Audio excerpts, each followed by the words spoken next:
నాగర్ కర్నూలు జిల్లా ఆమ్రాబాద్ నల్లమల ఫారెస్ట్ లో కార్చిచ్చు కలకలం రేపుతోంది. బ్రహ్మగిరి రేంజ్ పరిధిలో మంటలు చెలరేగుతున్నాయి.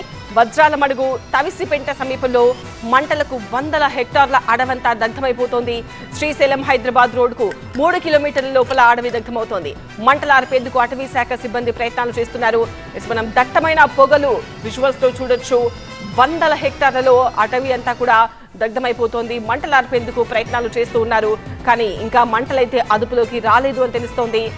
నాగర్ కర్నూలు జిల్లా ఆమ్రాబాద్ నల్లమల ఫారెస్ట్ లో చెలరేగిన కార్చిచ్చు దృశ్యాలు చూడొచ్చు.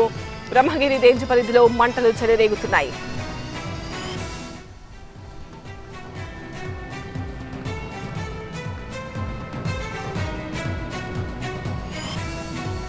నాగర్ కర్నూలు జిల్లా ఆమ్రాబాద్ నల్లమల ఫారెస్ట్ లో కార్చిచ్చు రేగింది. బ్రహ్మగిరి రేంజ్ పరిధిలో మంటలు చెలరేగుతున్నాయి. వజ్రాల మడుగు తవిసిపెంట సమీపంలో మంటలకు వందల హెక్టార్ల అడవి దగ్ధమవుతోంది. శ్రీశైలం హైదరాబాద్ రోడ్డుకు 3 కిలోమీటర్ల లోపల అడవి దగ్ధమవుతోంది. మంటలు ఆర్పేందుకు అటవీ శాఖ సిబ్బంది ప్రయత్నాలు చేస్తూ ఉన్నారు.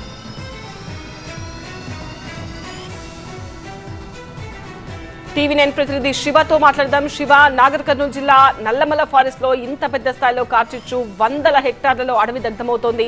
మరి ఎలా కంట్రోల్ చేస్తున్నారు అటవీ శాఖ అధికారులు? అసలు కార్చిచ్చుకు కారణం ఏంటి? ప్రధానంగా ఈ తాటిగుండాల సెక్షన్ లోని నల్లమల అడవిలో కార్చిచ్చు రాజుకుంది.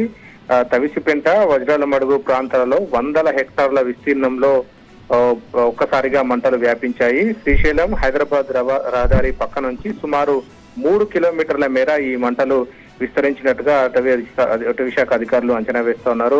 ప్రధానంగా ఫైర్ వాచర్లు, టైగర్ ట్రాకర్లతో పాటుగా కలిపి మొత్తం ఒక 20 మందికి పైగా సిబ్బంది మంటలు ఆపే ప్రయత్నం చేస్తా ఉన్నారు.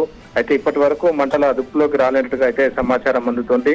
మంటలు చెలరేగినటువంటి ప్రాంతం ఎత్తైన కొండలు, లోయలతో కూడినట్టు ఉండడంతో అక్కడ ఈ మంటలు ఆర్పేందుకు సిబ్బంది కూడా అడ్డంకిగా మారినట్టుగా అయితే తెలుస్తుంది. ముఖ్యంగా గడ్డి ఏపుగా పెరిగి ఉండడంతో ప్రధానంగా ఈ కొండ ప్రాంతాల్లో ఈ మంటలు చెలరేగినట్టుగా అయితే తెలుస్తుంది. ముఖ్యంగా బ్లోయర్లు ఎత్తుకొని వీరంతా కూడా మంటలను అదుపు చేసేటువంటి ప్రయత్నాలు అయితే చేస్తా ఉన్నారు. పూర్తిగా ఆ మంటలు నియంత్రించకపోతే మాత్రం పెద్ద ప్రమాదం జరిగేటువంటి అవకాశం ఉన్నట్టుగా అయితే అటవీ శాఖ అధికారులు అంచనా వేస్తా ఉన్నారు. అయితే దీనికి సంబంధించి ఇంకా వేగవంతంగా ఈ మంటలను అదుపులోకి తెచ్చేందుకు మరింత సిబ్బందిని మోహరించేందుకు అయితే అటవీ శాఖ అధికారులు ప్రయత్నాలు అయితే చేస్తున్నటువంటి సిచ్యువేషన్ ఉంది ప్రస్తుతం. రైట్ శివ.